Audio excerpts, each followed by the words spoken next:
Ba-da-ba-ba-ba-ba-ba. Welcome back, my friend. This is Bjjbrick. Quick. My name is Byron. This week we're talking about rolling with the big people. Maybe you are a big person. Maybe you're a smaller frame person. I don't know what kind of person has their earbuds in right now. But having had a fair bit of my grappling against people who are significantly heavier than me, I've got a few tips up my sleeve, up my gi, I guess. We talked about the arm drag as being a good way, I feel, to get somebody in a position to where you can initiate a good, clean, safe takedown, and then you get the fight on the ground.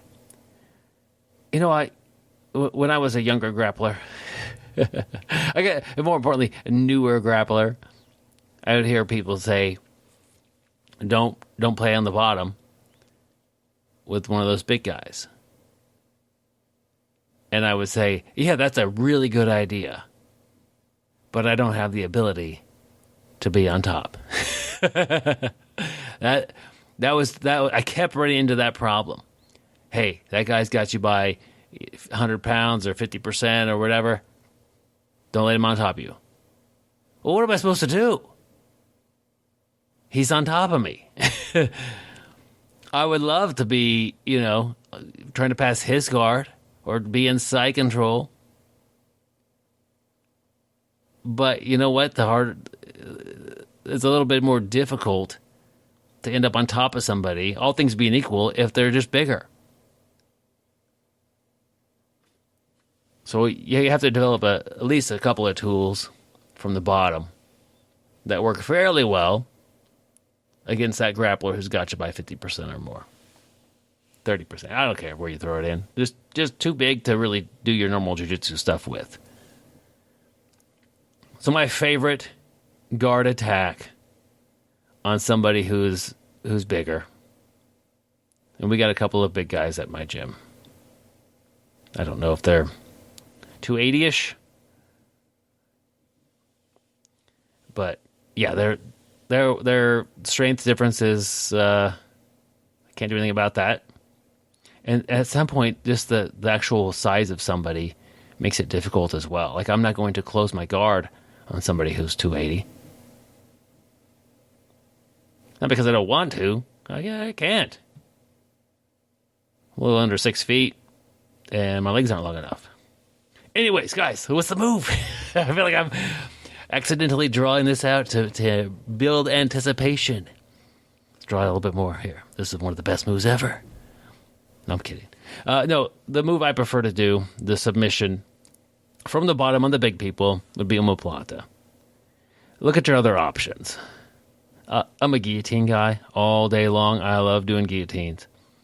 But oftentimes, the little bit of shoulder pressure that they can generate, and it's not a ton of pressure on an evenly weighted person, becomes a ton of pressure with somebody who's got that much size of difference on you. The shoulder kind of in the ribs, even the sternum area. It's like, okay, I know he's hurting, but I'm hurting too. So, guillotine, not so much. I'll do guillotine from top, but from guard, no. Armbar, yeah, they'll stack out of that.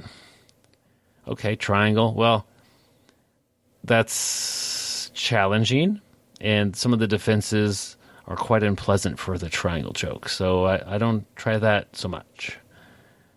All right, what's that leave you with? Omoplata. The cool thing about the Omoplata is you're off to the side.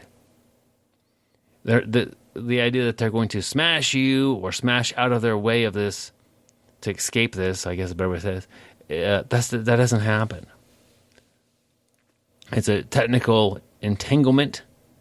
Your legs versus their arm. They are not facing you. Like you're next to them.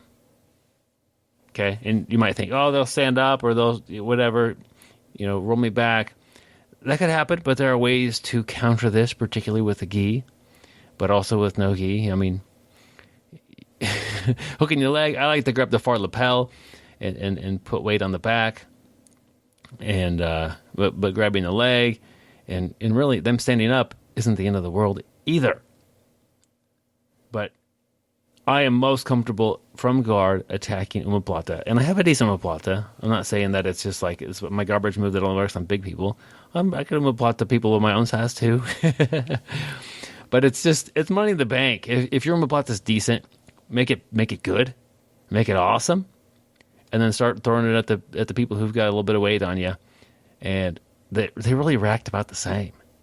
It's hard for them to use their weight as an advantage in the escape of the Omoplata. Pardon me there. Kind of bumped the microphone up. That didn't.